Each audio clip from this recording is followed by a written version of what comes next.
Ya, Assalamualaikum warahmatullahi wabarakatuh. Ya, Assalamualaikum warahmatullahi wabarakatuh. Prof. Henry, ya Prof. Zainal. Ya, jadi hari ini adalah hari pemeriksaan dari para ahli dan saksi-saksi yang dihadirkan untuk RRT, ya untuk RRT, untuk Roy Suryo, Rismon Sianipar, dan saya Dr. Tifa. Untuk pagi ini saya menghadirkan, alhamdulillah sudah hadir, ada 3 profesor, guru besar. Yang pertama adalah Profesor Zainal Mutakin, ya beliau memberikan penjelasan ya bahwa saya Dr. Tifa memang betul-betul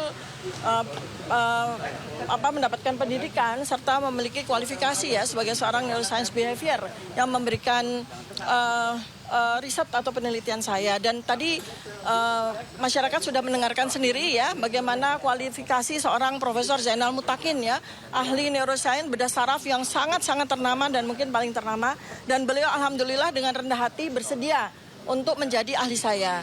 Dan berikutnya yang kedua tadi yang teman-teman sudah bisa melihat ya, Profesor Tono Saksono ya, beliau adalah seorang ahli digital forensik begitu ya, yang memang kami bertiga ini sama-sama menggunakannya. Kalau saya menggunakannya dalam konsep assessment at distance ya, Prof. Ya, jadi saya menggunakannya dalam konsep assessment at distance. Saya menggunakan facial action coding system, dan itu nanti juga bisa dijelaskan kepada penyidik oleh Profesor Tono Saksono. Ya, jadi saya tidak abal-abal, saya tidak asal-asalan ya dalam melakukan penelitian terkait dengan yang saya muat dalam Jokowi White Paper terkait dengan ijazah Jokowi dan perilaku beliau selama 2014 sampai 2024 yang menjadi kajian saya. Nah, di samping saya ini adalah alhamdulillah terima kasih banyak Prof. Henry Subiakto. Ya, beliau ahli komunikasi, ahli yang membuat undang-undang ITE yang memang dalam beberapa pasal yang dikenakan kepada kami ya secara tidak bertanggung jawab begitu ya, itu pasal-pasal berat-berat itu dikenakan. Nah, beliau nanti yang akan memberikan penjelasan kepada penyidik ya. Nah, mungkin Prof. Henry bisa memberikan sedikit penjelasan apa yang nanti akan disampaikan. Iya, Sini Prof. Ya, saya hadir karena tadi benar seperti yang disampaikan Bu Tifa bahwa ini persoalan penggunaan Undang-Undang ITE. Ini kasus yang sangat jadi perhatian publik saja, penerapan Undang-Undang ITE-nya nggak benar. Ada pasal-pasal yang bukan diperuntukkan untuk persoalan seperti ini, yaitu pasal 32, pasal 35, pasal 28 ayat 2, bahkan juga pasal 27A itu pun juga tidak tepat ya, tapi masih dipaksakan. Makanya saya hadir. Saya hadir karena apa? Jangan sampai Undang-Undang ITE ini dipakai untuk jeratin orang-orang yang berbeda pandangan politiknya dengan negara atau pemerintah. Ini kasus yang sangat jadi perhatian publik aja, pemanfaatan dan penerapannya salah. Sama dengan kemarin itu yang terkait dengan Rudy Kamri itu yang sudah dilakukan oleh Pengadilan Negeri Jakarta Utara itu. Dan juga Pengadilan Tinggi DKI. Ini diulang-ulang. Selalu Undang-Undang ITE. Saya sebagai orang yang ikut terlibat dari tahun 2007 sampai tahun 2022 mengurusi persoalan ITE, terpanggil, saya miris saya melihat ketika Undang-Undang ITE dipakai untuk menjerat para aktivis-aktivis yang kritis. Itu akademisi, itu saya datang di sini. Makanya saya nanti akan menjelaskan kepada aparat. Kalau sama orang yang ikut membuat saja nggak percaya, mau sama siapa lagi? Itu loh. Nah, ini yang jadi problema. Memang kalau sudah didesain untuk harus masuk, itu biasanya nggak perhatian lagi dengan makna normanya. Disitulah saya hadir. Jadi nanti bagaimana saya akan menjelaskan, saya terus terang nggak bisa menjelaskan di sini. Karena itu sama aja dengan itu kan hal-hal yang memang harusnya nanti secara teknis ya. Jadi tapi intinya itu pasal 28 ayat 2 yang terkait dengan persoalan kebencian SARA atau SAR kalau sekarang, suku, agama, ras, minoritas dan sebagainya ya, kelompok defable dan sebagainya. Gak ada hubungannya itu pasal 28 ayat 2 itu. Ya, ini nggak ada kaitannya dengan kebencian atau provokasi untuk membuat orang benci, bermusuhan dengan yang berbeda suku, agama, ras, minoritas. Nggak ada hubungannya. Bahkan boleh dikatakan Undang-Undang ITE yang dipakai nggak ada hubungannya juga dengan persoalan ijazah palsu. Gitu loh. Itu yang ingin saya sampaikan. Makanya saya akan menggarisbawahi tentang penerapan yang salah. Termasuk pasal 32, pasal 35 apalagi. Dan juga pasal 28 ayat 2. Kalau mungkin untuk pasal 27A itu debatable. Tapi nanti akan kami tunjukkan juga beberapa kesalahan-kesalahannya. Kira-kira itu, terima kasih. Roy Suryo berarti nggak datang hari ini ya? Ada. Roy Suryo? Ada. Ini Rismon ada Rismon.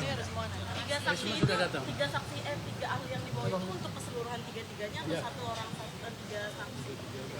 Karena saya terkait dengan undang-undang, tentu saja undang-undangannya mengenai mereka ya tidak hanya untuk mereka, untuk seluruh Indonesia. Itu jawaban yang paling. Makasih. Rismon, mau speech sebentar? Ya. Oke, silakan. Jadi untuk menjawab tadi ya, pada dasarnya ini panggilan untuk RRT ya. Jadi panggilan untuk semuanya, tetapi memang dalam keterangan ahli itu tentu ada bobotnya. Tadi kan sudah saya jelaskan, Profesor Zainal Mutakin mungkin bobotnya lebih kepada Dr. Tifa. Kemudian Henry Subiakto, Profesor, bobotnya kepada ketiganya. Tono Saksono, bobotnya mungkin kepada Rismon dan Roy Suryo. Jadi tetapi formally mereka dipanggil itu untuk menjadi ahli, memberikan keterangan ahli kepada RRT, Roy, Rismon, dan Dr. Tifa. Ini Rismon Sianibar, orang yang paling top sedunia saat ini. Silakan, Bro. Iya, terima kasih ya. Kami mengajukan ahli beberapa minggu lalu dan sekarang Profesor Tono Saksono maupun Profesor Henry Subiakto itu kami hadirkan ya.